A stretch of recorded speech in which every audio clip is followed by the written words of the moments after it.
be clearer.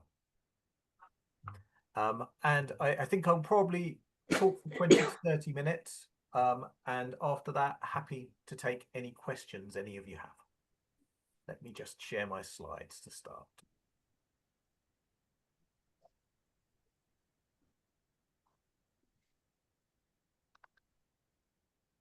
So this is us at the CIPD. We exist to help organizations focus on their people, because when people thrive, so do organizations, economies, and societies. We consider ourselves to be an important part of the business environment and the social environment of the UK and the world, because we are an increasingly international organization. We've now got about 164,000 members at the end of this year, we think, and that growing community, generally of people who work in HR management roles, or possibly learning and development roles, organization development roles, recruitment roles. Those people represent a growing community who make use of research, insights, our learning, and our resources. We've been around for over 100 years. The CIPD was founded in 1913, and it was founded very much as a result of the changes to work that had taken place during the Industrial Revolution in the United Kingdom. We saw during that time a profound change in the way people were being asked to work and the way people's working lives interacted with their lives outside of work. And because of that process of industrialization and the mass employment that came out of that, there was a need for more science and more recognition of the art of people management. And that is what we exist to do today. Our charitable objects in the UK are to promote the art and science of people management. And that's very much been a consistent story ever since we were founded over 100 years ago now. To illustrate that point around how international we now are, we obviously have a significant number of our members in the United Kingdom still. About 145,000 members are in the United Kingdom, but of that membership community of 164,000 members, slide's a little bit old now, we've grown a bit since then, we have a sizable population of members outside of the United Kingdom. That's particularly centered in the Middle East, where we now have an office in Dubai, and we've established significant bases in Saudi Arabia and a number of other countries in the Arabian Peninsula as well. And we're starting to see more representation in North Africa too. We, until recently, had an office in Singapore, and we still maintain some close links with several partner organizations in Asia, and we have a couple of thousand members there too, and we have a base in Dublin, Ireland as well. It's about more than just membership though. We have a number of key international relationships that we maintain with organizations of different shapes and sizes. Filippo, you mentioned EAPM, and we maintain an important role in EAPM by providing the secretariat for that. We do likewise for the World Federation of People Management Associations, which you also referenced as well. So we take our international obligations very seriously, and our role in supporting the growth and success of both of those umbrella bodies is important to us. We have also established mutual recognition partnerships with other HR bodies in different places across the world. That includes Australia, Nigeria. The Nigeria partnership actually was set up last year and launched to members there quite successfully. We've had a few hundred people come through into membership since then. Canada, Singapore, and South Africa. The Singapore and Australia relationships, much more long-standing ones, the other three more recent. These are all relationships we have with HR bodies where we have aligned our standards with them. And we also have relationships with study centres and universities, who teach CIPD qualifications in those locations I described to you before, where we have an office, but also in plenty of other places all over the world. We have a very strong base of qualification delivery in Sri Lanka, for example. So we reach out and touch basically all of the major regions of the world and have relationships with organizations with shared interests in many places as well.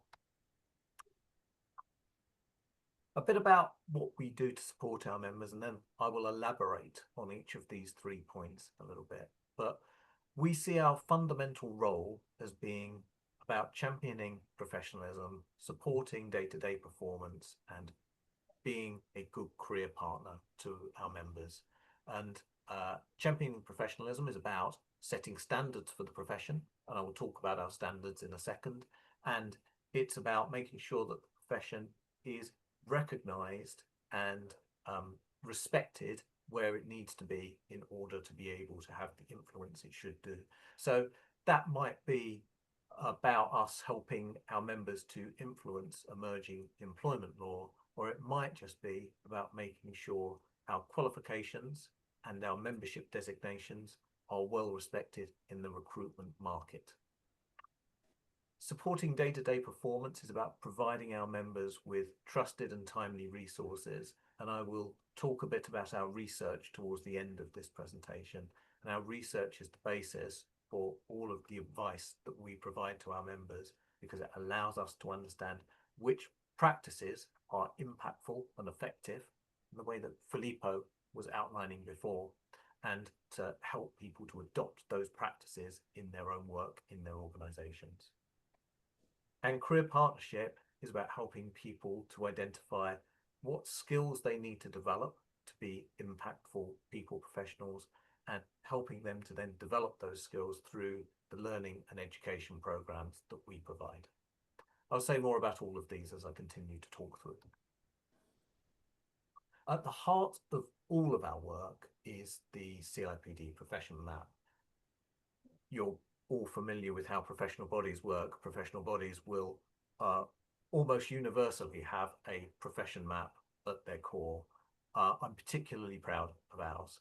It was introduced, this version of it, in 2018, so we've had it for 7 years now, and it represented a significant change from what we had before, because it reflected the fact that so much of good decision making in people management is dependent upon context and the ability to interpret the unique context of the organization and the people that you're working with. Whereas the standards that we have previously built into our profession maps have been quite prescriptive around what HR practices needed to be adopted in order for a HR team or a HR individual to be recognized as meeting the standard.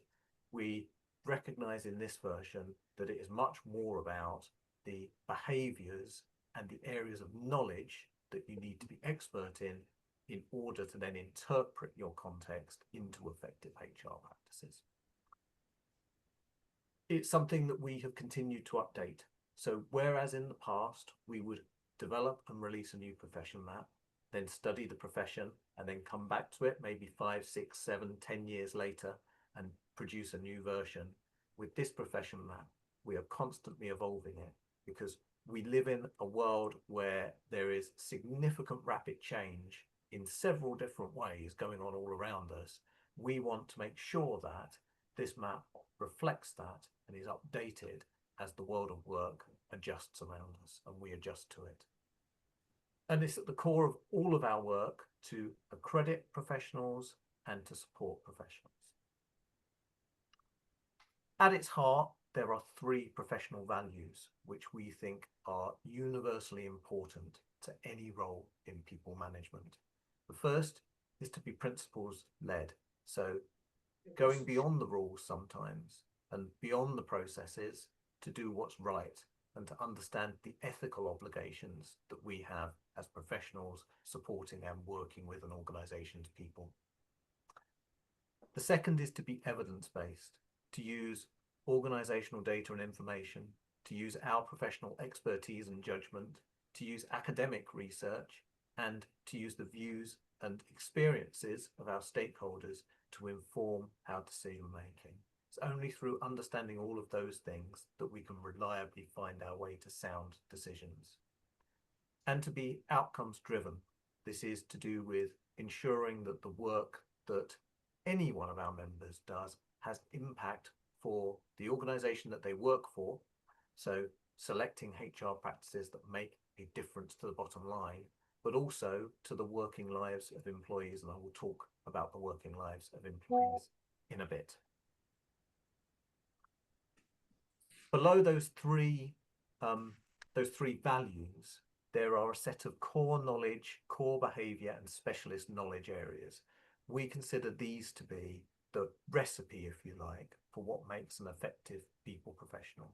Because the profession is so diverse, it incorporates people working in different specialisms or generalisms, different industry sectors, different organizational sizes, and what may constitute success in one place may not in another.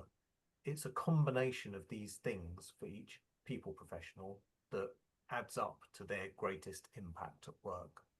We do think that all of the core knowledge and behavior areas are important to some degree to any people professional. So we think it's important for everyone to have some degree of commercial drive, for example, everyone to be able to make good decisions based on the situation in front of them, and everyone to understand the fundamentals of change or of technology and people and how the two interact. And then on top of that, we identify a range of specialist areas, which you can see over to the right here, where people working in particular roles in the people profession, in large HR teams, for example, would need a degree of expertise in order to be successful. So if you are working in the recruitment function within a large people team, you would need to be an expert in resourcing. And we recognize that by developing a set of standards around those things. So in each of these 24 areas listed on the slide here, we identify a set of standards for what good looks like. And those standards are open to some contextual interpretation, but they are clear about the degree of impact and the kinds of knowledge and behavior that are required to be successful. The standards are set out at 4 impact levels, and these are designed to represent that. The idea that when you start your career in the profession and you're in a junior role, you are mainly dealing with tactical matters. As you get promoted and become more senior in the profession, you are dealing with more operational matters. And as you become more senior than that and find yourself in leadership and management roles, you are increasingly asked to operate in a more complex space where the decisions you are making are strategic. So for each of those 24 knowledge and behavior areas, we set out standards at these 4 impact levels to reflect the growing complexity and strategic nature of the work that professionals undertake as they become more senior. And it's those standards that we use to assess our members against in order to give them a membership grade. So you'll notice on this slide that the impact levels have the same names as our membership grades.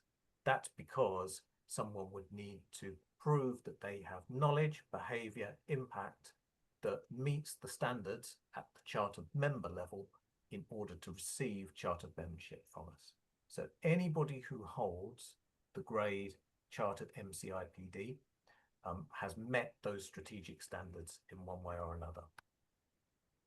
There are a variety of ways in which our members can meet those standards, and I won't go through all of these exhaustively, but they are a combination of assessments that people can undertake directly with us, qualifications, which involve an element of assessment at the point somebody completes a module within a qualification, and apprenticeships, which combine practice with learning and assessment.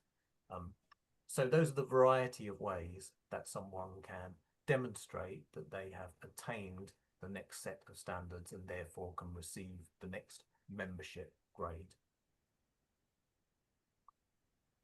It's really important to our members to be able to progress their membership to those higher levels of membership, because that enables them to then compete for more senior jobs in the profession and have an impact at that more strategic level.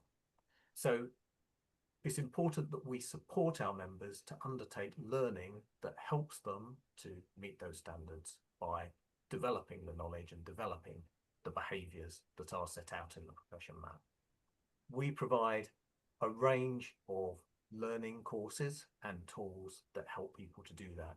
So if you're in CIPD membership, you get access to about 40 Essential Insights programs, which are online learning courses that cover different areas of the profession map and give you an entry-level knowledge about it. We also offer introductory programs, each of which are a half-day equivalent of training on the core behaviours that, again, things like commercial drive, that we see as being important to any people professional doing their job well. And we provide a self-assessment tool that people can use to see where they currently are against the standards in the profession map, and a learning plan tool that they can use to think about what learning activities they need to undertake in order to fill the gaps in their skills profile. We provide a place where members can record their CPD as well, because one of the things we ask anyone in CIPD membership is that they undertake a minimum of CPD. We ask for people to record 3 CPD reflections with us every year in order to maintain their membership. And all of those resources and tools are included within the CIPD membership fee. We also provide access to all of our resources to help people do an excellent job day to day. That includes over 100 fact sheets we have that summarize all of the key information, including the key research to support the recommended practices on any aspect of people practices. We provide, I think, over 50, possibly more, guides now as well, which are more in depth and look at step-by-step processes that you can go through in order to put any kind of HR practice into place in your organization. So if you are reviewing all of your recruitment and attraction procedures, then you will be able to make use of our guide in order to work through that step by step and make sure you're putting good processes and approaches in place. And all of our research reports, some of which I will touch on in a bit. We produce a podcast every 2 weeks for our members, and we've also recently introduced an AI chat service which generates answers only using CIPD resources. So if you wanted to ask that service something like, can a resignation ever be treated as constructive dismissal, then you could tap that into our AI chat service and receive a generated response. That's working very well to help guide our members to advice more quickly. We provide access to over 200 leading journal and magazine titles through our EBSCO service. That includes access to academic papers. We have an online community, which I'll say a bit more about in a second, and we produce 2 magazines for our members as well. People Management, which deals with general people management issues and news across the sector, and that goes out to all of our members, and Work, which is a strategic thought leadership journal, which goes out only to our chartered fellows. Our CIPD communities we're really proud of. In the UK, we have over 50 branches who convene people locally, run networks and events to help people access peers and to learn together. And we also provide some online communities for people less able to reach those local events. That includes a CIPD community forum where people can post anonymously about sensitive issues that they are dealing with and receive advice from their peers. We have LinkedIn and Facebook groups for our members as well, and we also provide an online mentoring service. So anyone in our membership community can sign up on that service and ask to be mentored by someone else in our community, and we will match them with a suitable mentor. all of those benefits, which I've given you a few highlights there, there's a huge amount that we have in the benefits package, including things like helplines as well. That Knowledge Hub contains a wealth of resources. We've been working for over 100 years to understand what people practices are effective and how they can be put into practice. All of that knowledge is contained within that Knowledge Hub on the website. You can get access to all of that as an affiliate member, which means that you don't have to go through any of those assessment processes that I outlined before.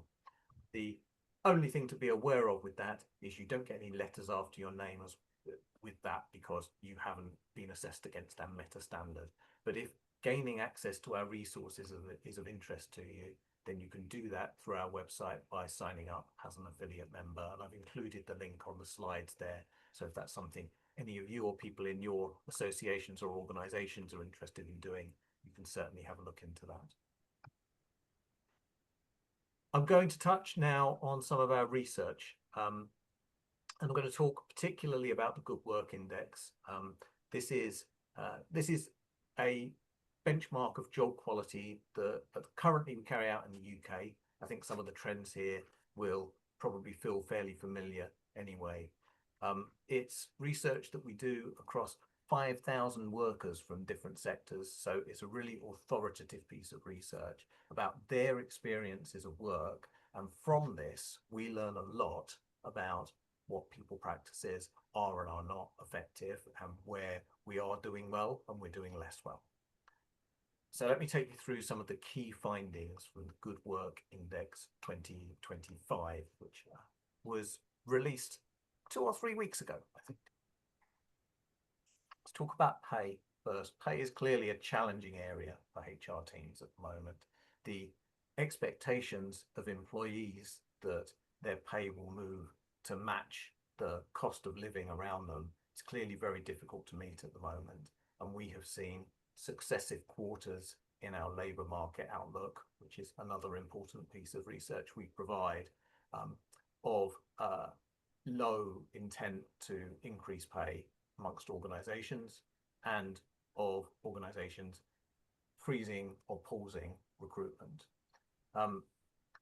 So the challenge here is that it's very, very hard to maintain pay satisfaction in organisations. What we have seen is that that has stabilised over the last year, having got a lot worse up to 2024. That's for our organisations in the UK, probably because the rate of inflation has come down somewhat. So there's less shock there for people to deal with, but the affordability challenges are still very strong for them. What is true is that if people feel like their pay is enabling them to keep up with bills outside of work, then that correlates with higher likelihood of recommending your employer, and better pay satisfaction also correlates with better reported performance and improved health, and lower likelihood of quitting. And we'll get on to some similar themes around our line management research on this in a moment. Work-life balance continues to be an interesting area because of the trend over the course of COVID for people in knowledge working jobs to increasingly work from home or work more flexibly, and the trend since then for organisations to want to try and get people back into their offices more frequently. It is important to say here that of the 5,000 sample that we take data from, plenty of those are people in frontline roles that wouldn't have seen those changes. But what is true about people working in healthcare or manufacturing as well is that there is a significant desire from people to have access to more flexibility. So we still see this as an area of unmet need in the labour market. What we do see is that people who have a flexible working arrangement are very likely to say that it has a positive impact on their quality of life. So if managers can find ways to maintain productivity in their teams whilst also offering flexibility to their employees, then that should continue to yield results for them. Most staff feel able to take time away from work to deal with personal matters when they need to, which is a positive. And that informal flexibility again correlates with better reported performance. So where this flexibility is supported by managers, it tends to result in happier and more productive employees. The question is whether it's practical and can be structured into the job design and workplace design in a way that does not interrupt the organization's wider efforts. And on the subject of job design, can't do a presentation without talking about AI at the moment. And the data that we have here is interesting. It suggests that the uptake of AI in order to automate roles is still quite low at the moment for all of the discussion of it, of which there is a lot. But where people have had job tasks automated by AI, they are generally saying that that has had a positive impact on their performance. So whilst this balance between how we manage AI into our organizations continues to be one where there's a lot of tension, because people absolutely recognize that there's a threat to their job security from AI, where it is incorporated into people's work in effective ways, particularly in those that take away tasks from them that are routine, repetitive, even unsafe, it represents an improvement for them. So as with everything, it's very contextual. If AI is implemented in the right way, the experience for the worker is very positive. Job autonomy is something that's key to people. We see in the UK that it remains very high, people's ability to self-direct their work, and it continues to correlate very highly with reported performance and improved mental health. That relationship between autonomy and mental health comes up time and time again in our research. And staff who see prospects for development and advancement much more likely to say that they perform better, much more likely to recommend their employer, much more likely to contribute discretionary effort as well, and less likely to quit. These two things are absolutely key. And when we ask people what one thing matters most to them about their intent to stay in the organization that they're in, then having good forward options in their career, either in terms of there being a job they can potentially move into, or the opportunity for them to develop more skills while they're in the job they're in, those two things continue to be the most important. Relationships at work, and the subject of general management is clearly of interest here. So when we ask people about their managers, those who have positive views of their managers are much more likely to say that they perform effectively and much less likely to say that work has a negative effect on their health. I will introduce you to some secondary data that backs some of these things up in a second. They're also likely to have a lower intention to quit. So management quality is of profound importance to the experience of work that individuals have and whether they are likely to report they are effective in their work as well. We have seen employee ratings of their line managers improve since 2023, particularly around their support for development, which, as I said a minute ago, is a particularly important factor. But there's still plenty of room for improvement. On employee voice, which is another really crucial area, most employees have access to some form of employee voice channel. It is often limited to team and manager meetings though. And the risk with that is that if people don't have the psychological safety to express themselves in those settings, then what they have to say may never be heard. We always recommend that there are alternative channels available to people, and that is the case less frequently in organizations. So online forums, all department or all organization meetings, or importantly, anonymous feedback channels as well.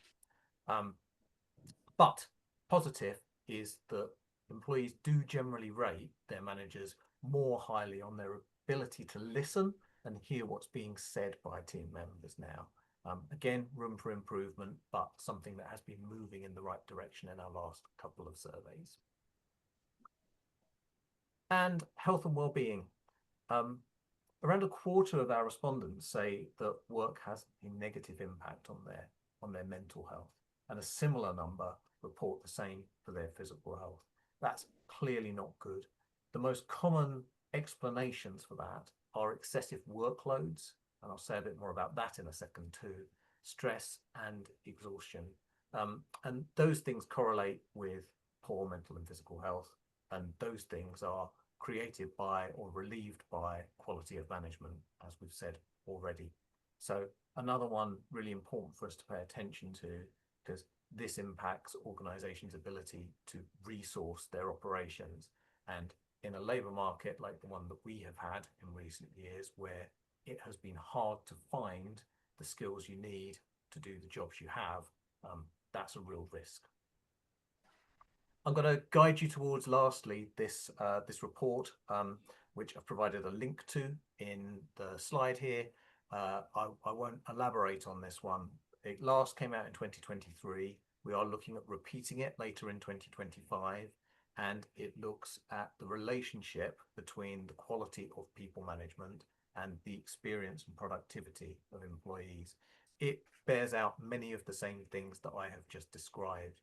But primarily, the point here is that the quality of supervision and management an individual gets is highly correlated with things like their likelihood of quitting, their likelihood of becoming ill, their likelihood of raising an idea internally.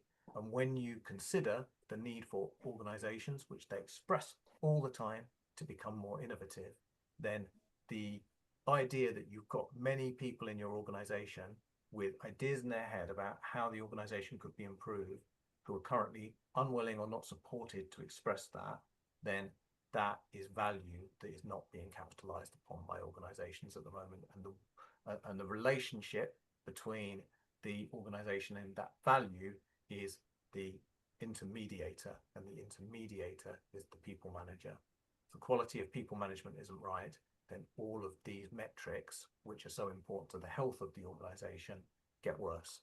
And that's one of the reasons why the people teams that we support, we are increasingly supporting them to try and build their management capability through a variety of training, education programs and resources.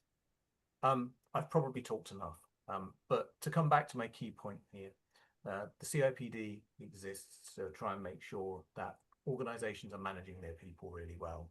We do that by supporting this global community of people professionals. So our community is almost exclusively people who work in specialist HR roles or in related specialisms. But through our relationships with those teams and those professionals, we support the development and the upskilling of people managers more broadly.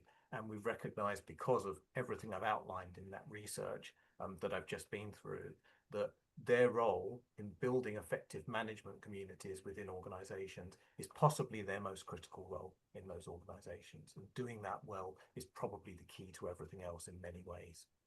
I hope that that's been of interest. I hope it ticks most of those boxes that you've that you went through at the beginning, Filippo. In terms of how we work together in the future, I'm very much open to suggestions on that. But hopefully that's given you a flavour of who we are, what we do, and the relationship that we have to general people management. Yeah. Thank you, Holly. Thank you, Elliot.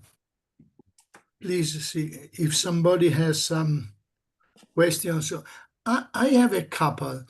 One is, can you say some more words about the agreement with universities, just to let us know which kind of relation you establish with university in UK or in other countries? And one, if if you can say something about little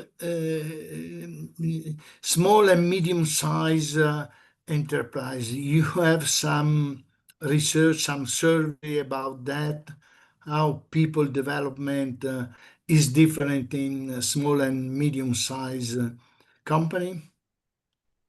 Yes, absolutely. So let me take the first bit first. With universities, we will accredit their existing programs. Okay. The way that process works is that if a university is already running a HR management program, they're called different things now, but it used to be always called HR management, a variety of different names for it, depending on where you are in the world now. If they're delivering a HR management program at undergraduate or graduate level, what we will do is we will work with the university to look at the standards in our profession map, to look at the syllabus that they're teaching, and there is then a process of collaboration to align the two things with each other, so that then we know the education delivered is covering enough of the knowledge areas that are outlined in the profession map for us to provide someone with a membership award at the end of it. Once that process has been completed, then they're allowed to start providing people with a membership award at the end of their qualification, and they can call their qualification, when they market it, a CIPD accredited program. So that's how it works with universities. In terms of SMEs, SMEs are really very interesting. I think firstly, it's important to appreciate that they're not all one thing. You have SMEs that are organizations that have been in existence for 20, 40, 50 years and have stayed roughly the same size ever since, and are continuing to operate in that way, and probably don't have ambitions above that. And you also have very recently established organizations that are attempting to achieve fast growth, and all manner of other shapes and sizes of things going on as well. What is very true in the UK is that a lot of SMEs will either not have a specialist people professional in their organization at all, or they will have someone in a shared role. So that might be somebody in an office manager type role where they're responsible for the finances and the HR management and a variety of other things. In those cases, it's important that those people can call upon expert support when they need to. And in the UK, that tends to be a combination of using independent people professionals who will often be CIPD members, and who might be working as part of a combined practice or as sole practitioners. And it might involve support from employment lawyers who we work closely with as well. So supporting, whether it's an established business or a growth business, supporting the management teams in those organizations tends to be a combination of somebody in-house doing a combination role and somebody offering specialist employment law support and some kind of expert HR support that can be offered when they hit a particular point in their growth or development that requires it. Good. Okay, thanks. Oli, can I ask you, I'm very interested on the managerial roles, because I think that managers are really key, especially in this very dramatic changing situation. Because at least in Italy, our managers are not so young people. They have an average age of 49 or 50 or something like that. They have grown up in a very different scenario. And most of them are accidental managers. So that means that they have a very high level of specialization, technical specialization very often, but they did not attend any management session in their life, probably. So, I think that if you have some programs on management, I think that could be very interesting for the Italian case, for us, but generally speaking, for Italian situation. I don't know, Elio, if you agree to that. Yeah. Let's have the holy Yeah, that's right. perception, the holy question. perception. Because we are an association for training in management education. So trainer in management education. So we are particularly interested in the issue that Filippo raised. Yes, we have accidental managers too many of them. And one of the reasons that we have been carrying out that Good Work Index survey over the last few years is to try and highlight to government and to business the cost of poor quality management in their organization and the missed opportunity. Alongside that, we increasingly work with people teams. So some of our work is B2B as well as B2C. We work directly with businesses, and where we work directly with businesses, one of the things that we will often do is work with them to introduce a people management skills program into their organization. I think one of the things that happened, I think this is unscientific, this is a personal view, but I think that what tended to happen probably from the 90s into the early 2000s, maybe a little beyond that, is that organizations invested quite a lot in their talent programs for managers. I think they largely felt that they did not see sufficient results from that. So you take some of these highly technical people who are dropped into people management roles, and then you send them away for 5 days of management training, and they learn Maslow's hierarchy of needs and introduce them to various models, all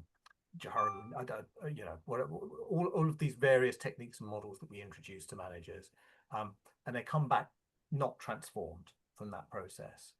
That is, I would argue, often because the people that you've promoted into those management roles aren't that interested in becoming good people managers.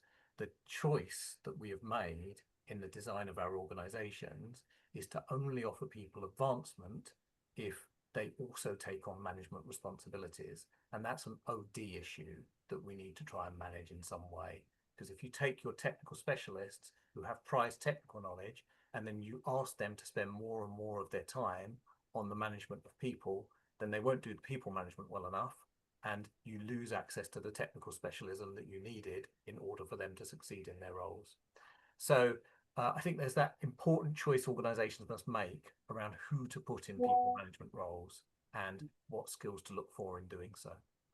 I've added a link into the chat for this meeting for one of the publicly available people management skills programs that we provide. We do that on a platform called FutureLearn, and I think that that's still available free to managers who are interested in it. I have to check that, but I think it is.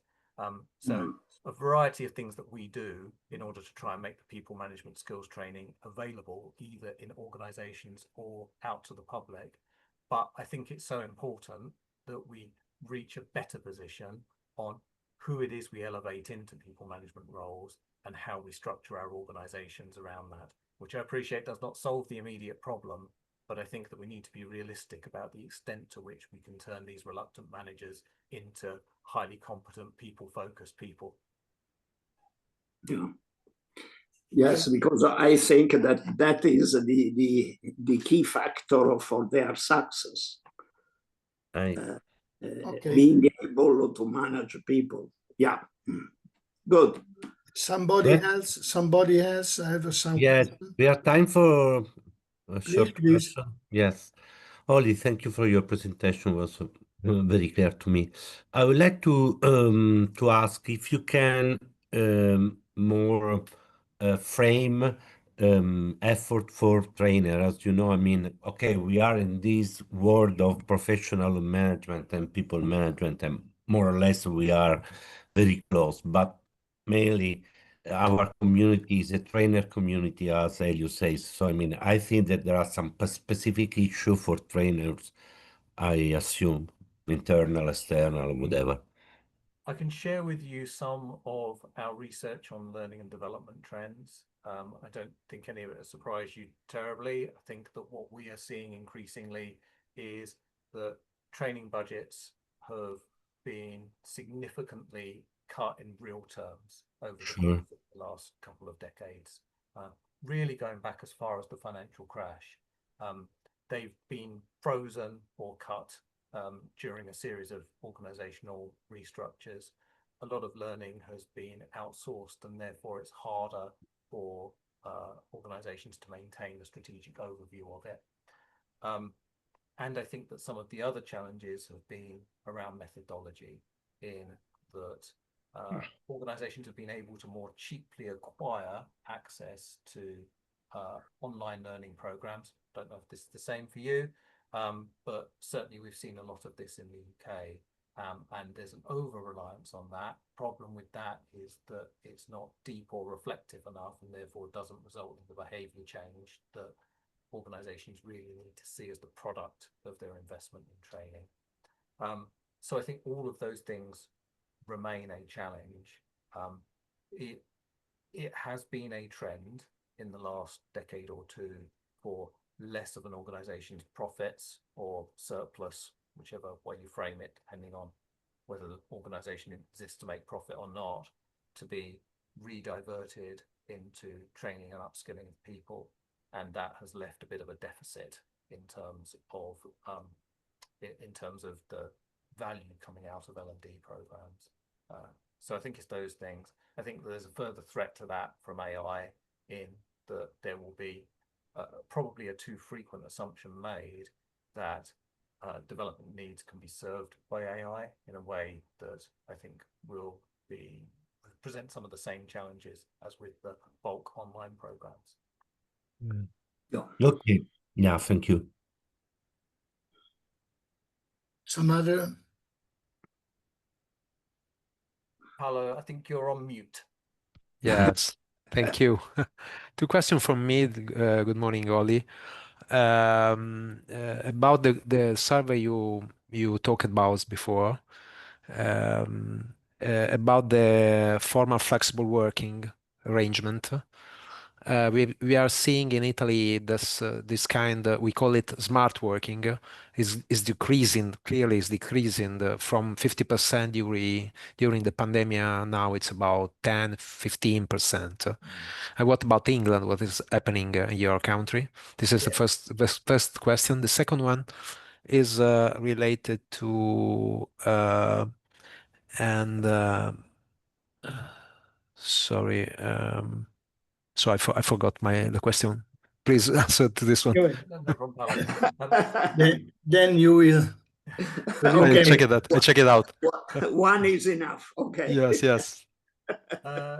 Thank you. Yes, we saw a significant increase during COVID as well. I think that's true of all developed countries.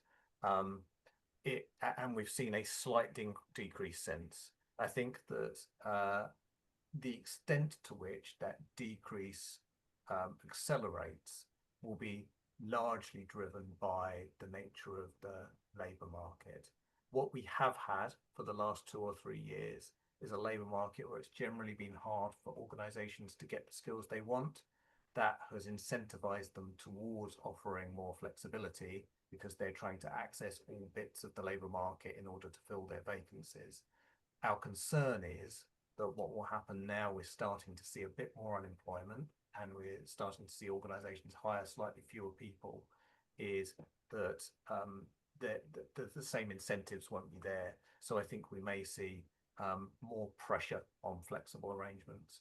The other thing that's happened in the UK, and I'm interested to know whether this is the same in Italy as well, is it's been tied into a wider set of political issues, which are really to do with how there's a set of values that are seen to be liberal and a set of values that are seen to be conservative, and somehow offering flexibility to employees has been characterized as liberal thinking, and therefore there's a whole set of political actors in the UK who are critiquing that from the conservative point of view.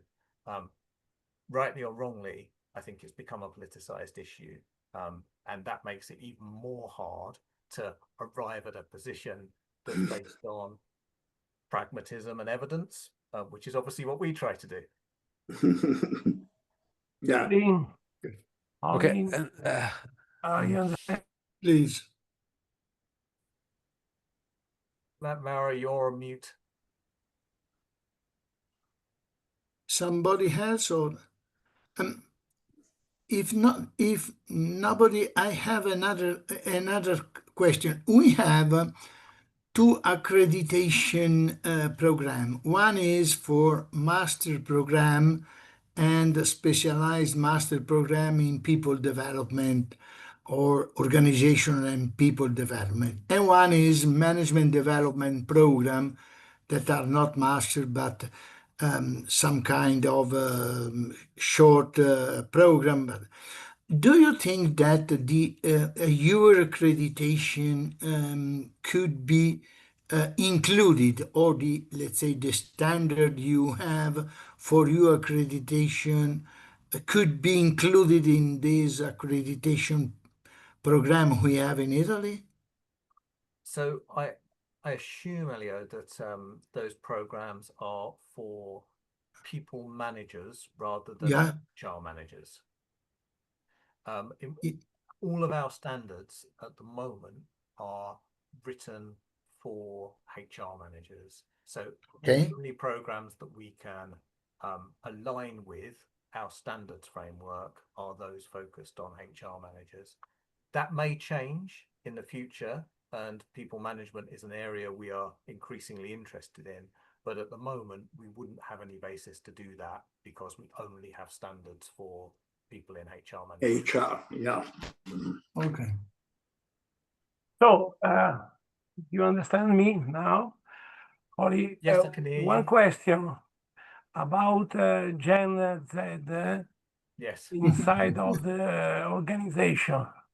What is the position to your and the strategy to include the young people inside of their different organization, small or big, international?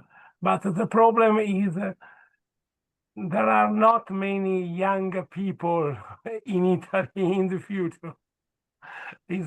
In England, it's different because there are many people around some another country. But in Italy, it's a demographic problem. It's very high for education, for HR. Okay. So I think that firstly, I have a personal skepticism about the extent to which there are definable generations with different characteristics in the workplace. I think a lot of the things that get described under that banner are really to do with differences in work stage or technology preferences or things like that. But that critique aside, I think that we do have, certainly in UK workplaces, I'm sure it's true in Italian ones as well, there is a bit more age diversity than there used to be, mainly actually because people are retiring later than they were before. So the age range of employees in an organization is increasing as a consequence of that. And that does create an inclusion challenge in that you have people who've inherited different attitudes from growing up at different times, and that might create conflicts. I think that I alluded a couple of times in my feeding back of those research results from the Good Work Index to employee voice and listening. I think that the most important thing that organizations can do when they've got employees who look at the world in different ways is attempt to find ways of facilitating mutual understanding between those people. That involves bringing them together in conversation and attempting to tackle shared challenges together. And that's really the art of management, isn't it? In that if you have got a team of 30 people working for you, the size of my team at the moment, then you've got a range of different experiences and knowledge within that team. Bringing those people together in a way that makes them feel part of something that binds them, bonds them, is important, because otherwise there's a chance that what you end up with is conflict and misunderstanding. So yeah, mutual understanding, conversation, employee voice, probably the things I will point to there, Mauro. Thanks, Ollie. Okay. Please. Elio, I think we have arrived at the conclusions. I don't know if you want to draw up these conclusions. My hope is just that we, in the near future, we can go on with this relationship. Maybe we can try to find some opportunity of future cooperation. But of course, you are the president, Elio, so you can. All the conclusions. No. I have very short conclusion. That is, we now have a better understanding of CIPD character and what you did. And so now we have to think if we are a very micro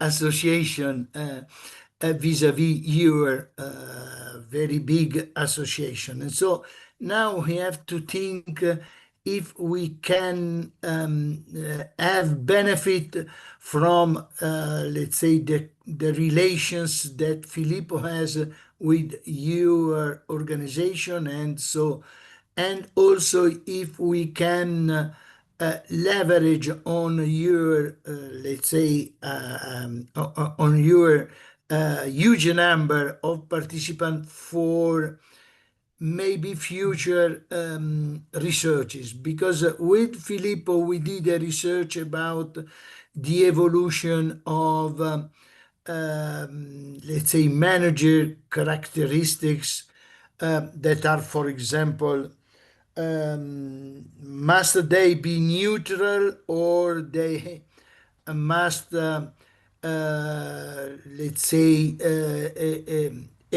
give evidence to their individual value, for example, ethical or philosophical value, or also religious value in their, let's say, in their activity.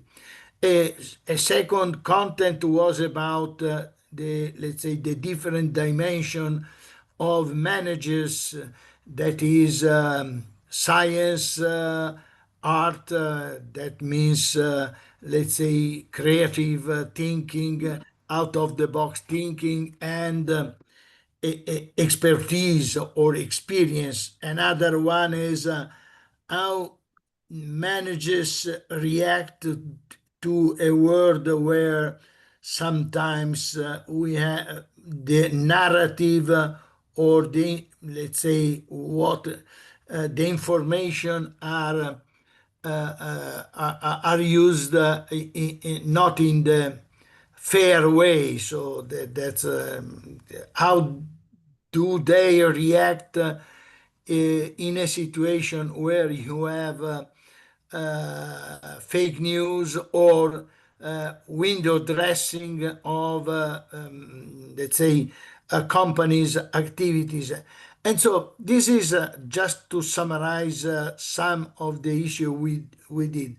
Maybe it's not in your core business activity, but anyway, so maybe through Filippo, or having Filippo as a facilitator, we will go ahead with this, let's say, this contact we establish with you. And I thank you and your organization, of course, for being here and having dedicating your time for this meeting.